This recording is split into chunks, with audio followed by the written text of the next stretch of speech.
We,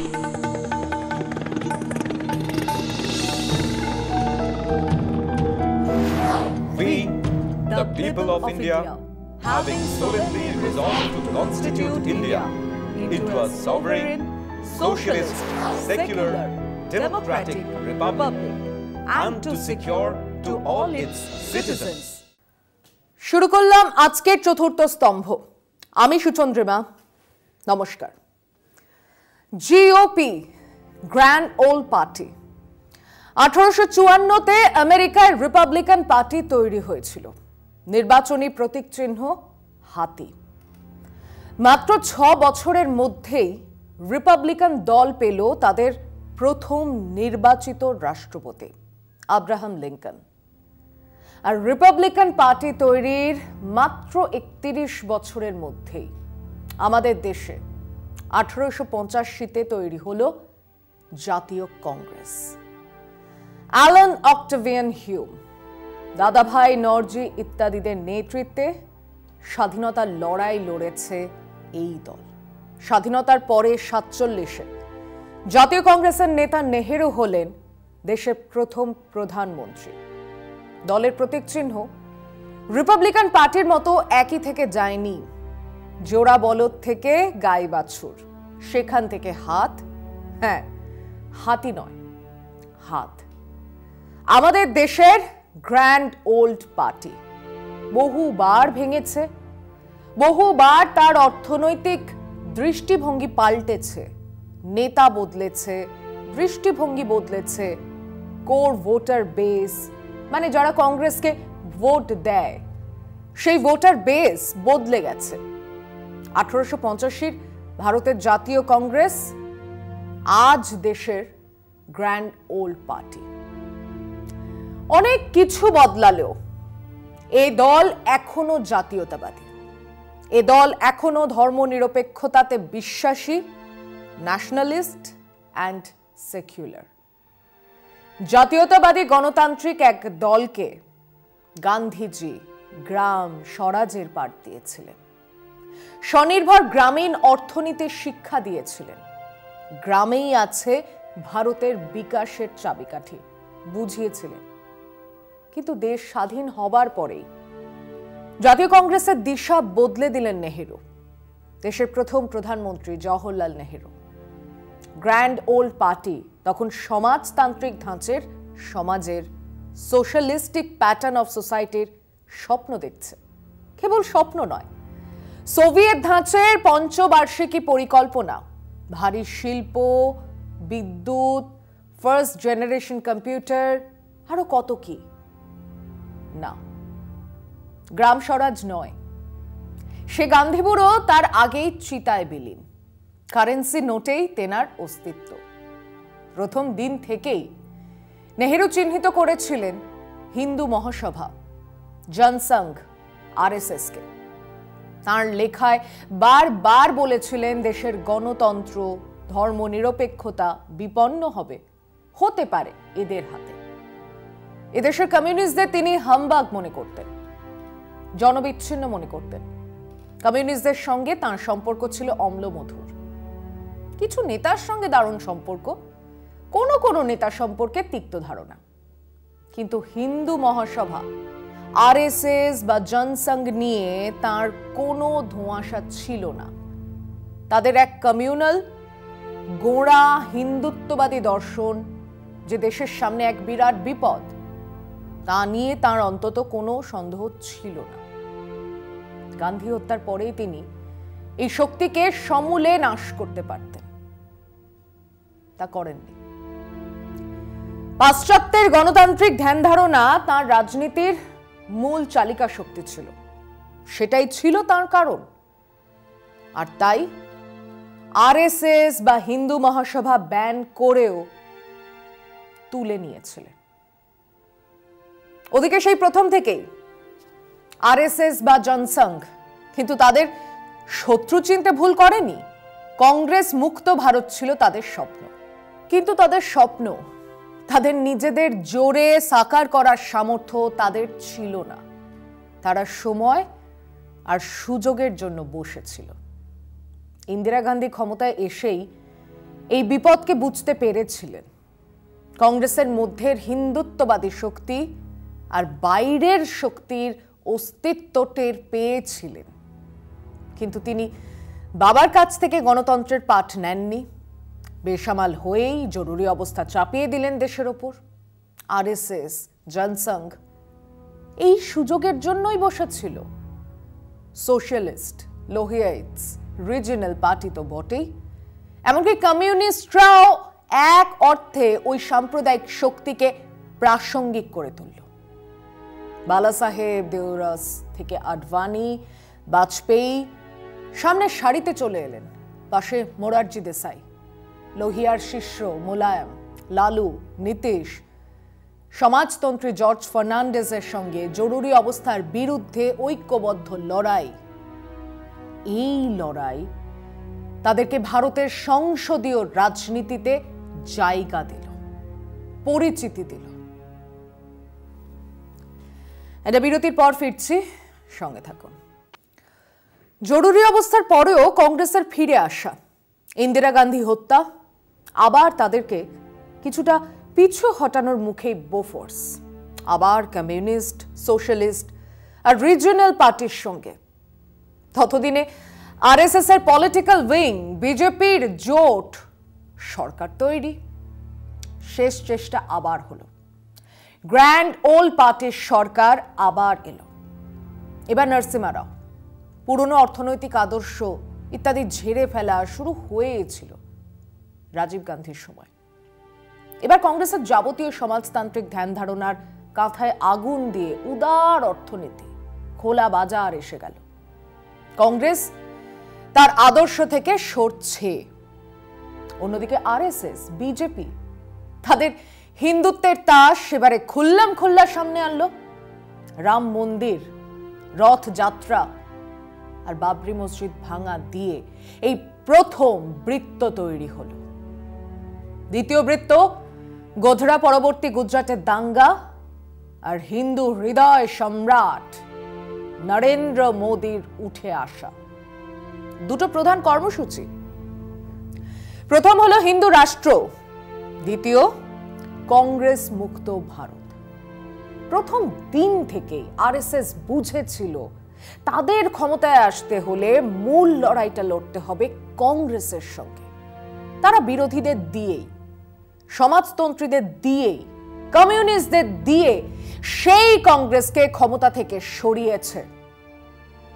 এখন সেই কংগ্রেসের অবশিষ্টকেও তারা মুছে দিতে চায়। তারা তো চায়, কংগ্রেস কি চায়? লাখ টাকার প্রশ্ন সেটাই। এই বিরাট শক্তিশালী অজস্র ছোট ছোট সংগঠনের সাহায্য নিয়ে, সরকারি ক্ষমতা আর কর্পোরেট শক্তির সাহায্য নিয়ে ক্রমশ শক্তি সঞ্চয় করতে থাকা আরএসএস, বিজেপির জয়রথকে থামানোর জন্য কংগ্রেস কি করছে খেয়াল করুন। এমনকি স্বাধীনতার আগেও কংগ্রেস থেকে বেরিয়ে কংগ্রেসকে চ্যালেঞ্জ করার ইতিহাস কম ছিল না, কিন্তু তারা প্রত্যেকেই অসফল।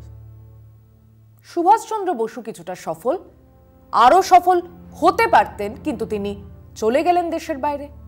স্বাধীনতার পরেও বহু চেষ্টা হয়েছে, অসফল চেষ্টা।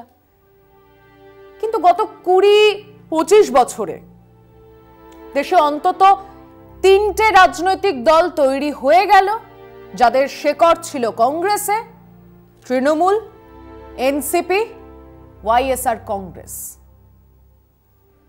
3জনই সফল।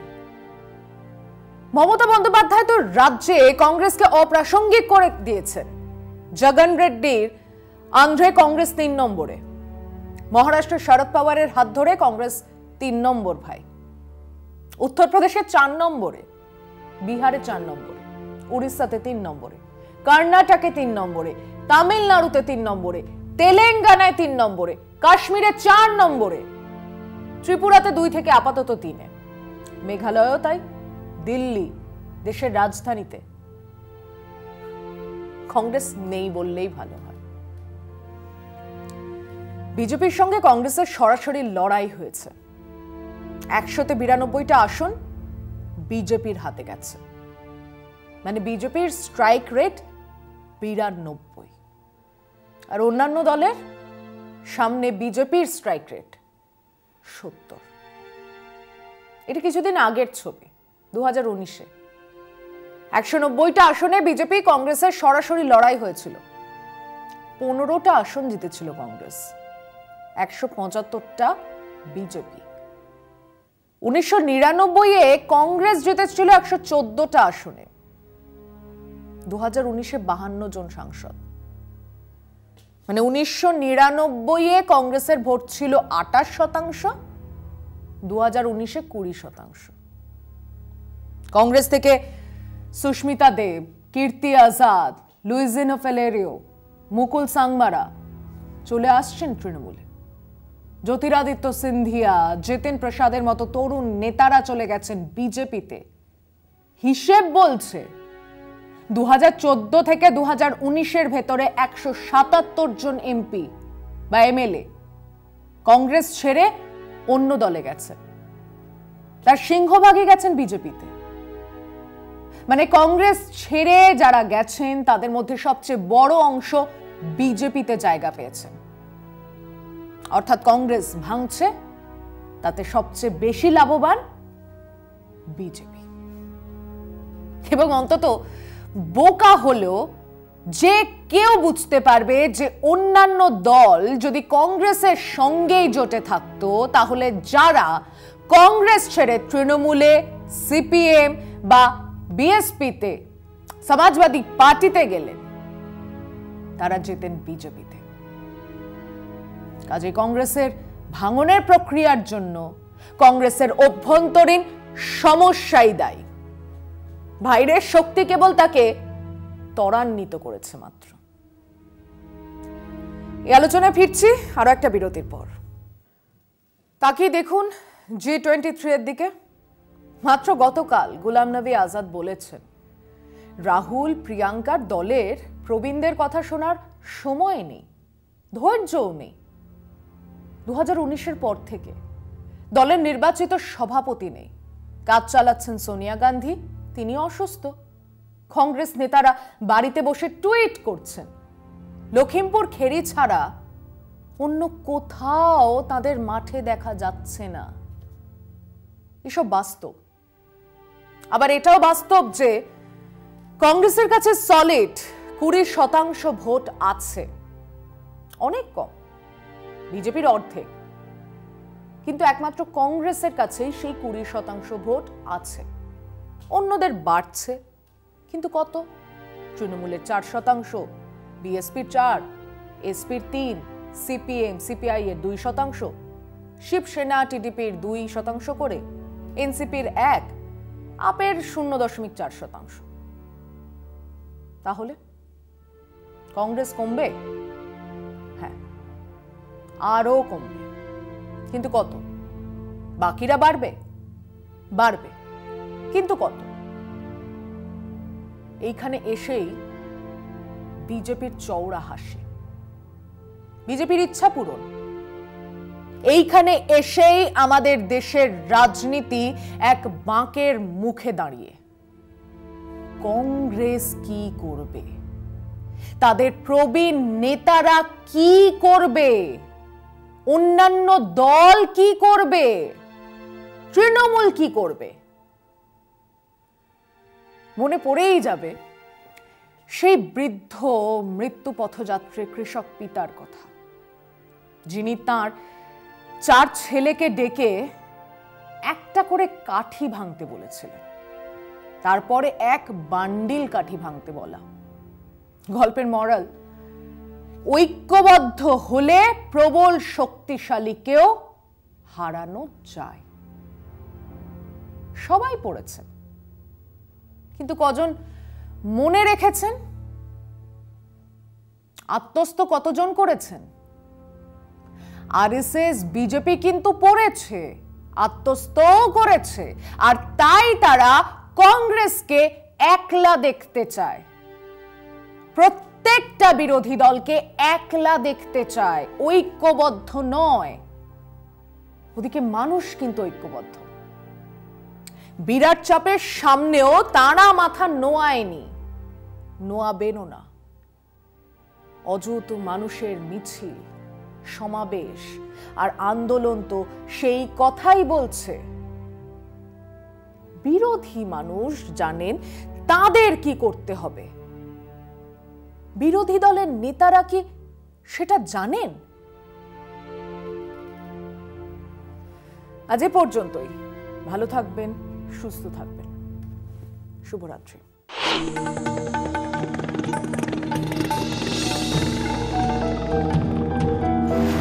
We, the people of India, having solemnly resolved to constitute India into a sovereign, socialist, secular, democratic republic, and to secure to all its citizens